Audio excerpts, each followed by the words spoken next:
Il faisait moins 15 degrés Celsius quand nous sommes partis avec nos lourdes valises pour un séjour de 2 mois en Océanie. Première étape, Hawaï et plus précisément Maui, où nous avions réservé pour 2 semaines à Lahaina. Après un long vol, nous atterrissons à Maui par une température de plus 25 degrés Celsius. Tout un choc thermique. Nous sommes arrivés à notre demeure à Lahaina sur l'île de Maui, où nous avons été chaudement accueillis par notre hôte, la charmante Melinda. On s'est tout de suite sentis chez nous dans cette chaleureuse maison où l'on pouvait vaquer à notre aise. Chaque matin, on dégustait un petit café dans le magnifique jardin attenant à la maison, au son des nombreux chants d'oiseaux qui venaient s'y nourrir. Malheureusement, après quelques jours, nous avons appris le décès subit de Melinda, qui était partie en vacances. Au bout de 5 jours de farniente, nous avons visité la partie nord de l'île et cette eau qui siffle, traduction libre de blowholes. Quand les vagues heurtent violemment la côte, l'eau s'engouffre dans des creux de rochers, ressortant avec un bruit sourd par le sommet de ces derniers. L'effet est assourdissant et impressionnant.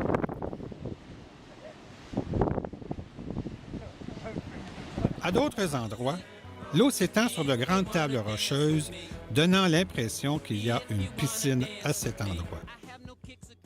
Nous avons croisé plusieurs inscriptions soulignant la mort de personnes qui se sont fait prendre au piège de ces poules létales. Le parcours découpé de cette région, bordée de rochers, est une des belles promenades sur l'île. Par un beau matin ensoleillé, nous sommes montés à bord d'un catamaran de la Pacific Whale Foundation pour aller à la rencontre des baleines.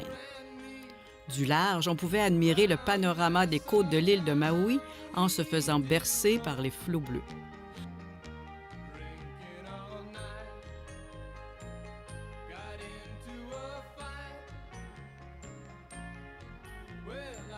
On pensait voir sauter les baleines, mais on n'a eu droit qu'à des jets d'eau, des queues de baleines et des plongeons impressionnants de ces majestueux mammifères.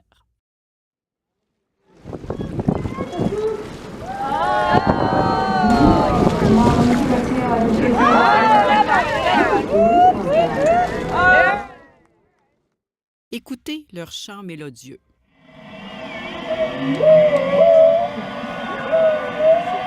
Comme vous pouvez vous en douter, notre première activité fut de nous retrouver sur la plage à quelques minutes de distance de notre domicile. Ne comptez pas sur nous pour vous décrire des plages extraordinaires. Notre première déception fut de constater que de se baigner avec un fond de mer caillouteux est plutôt désagréable. Quand ce n'était pas le fond de l'eau, c'étaient les vagues qui nous renversaient de tous bords et tous côtés et nous rappelaient que nous sommes sur le Pacifique. Nous avons donc opté pour les promenades le long du rivage, la lecture, le sudoku et les siestes à l'ombre.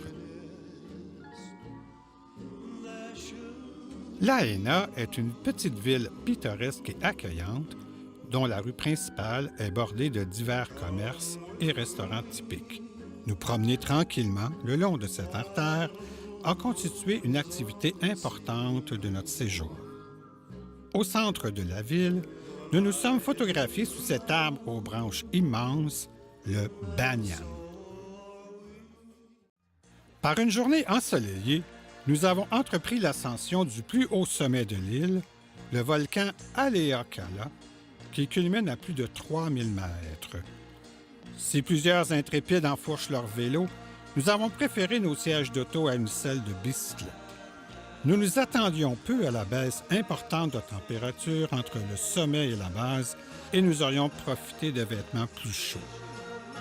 La nature du sol, jonchée de cailloux, et sa couleur brun rougeâtre présente une vision désolante de l'environnement.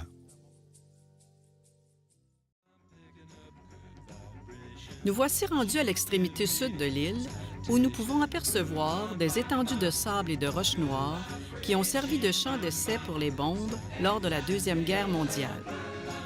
On avait l'impression d'être au milieu d'un panorama lunaire.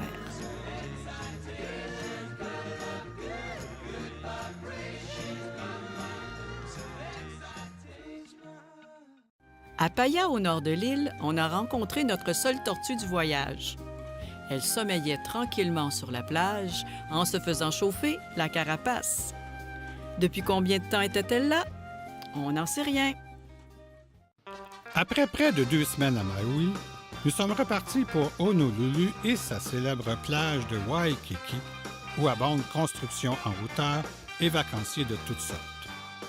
Sans oublier les surfeurs intrépides qui tentent de profiter des vagues pour se laisser porter sur leurs planches avec plus ou moins de succès.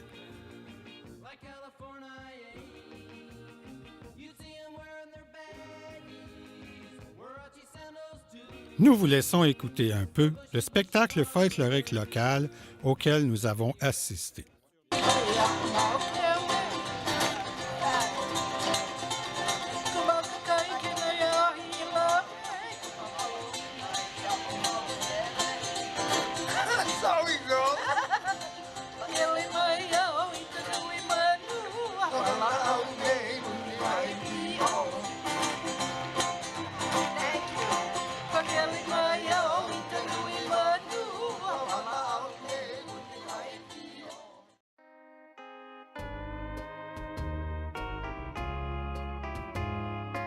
Nous terminons en vous laissant sur un des merveilleux couchers de soleil que nous avons admirés sur l'île de Maui.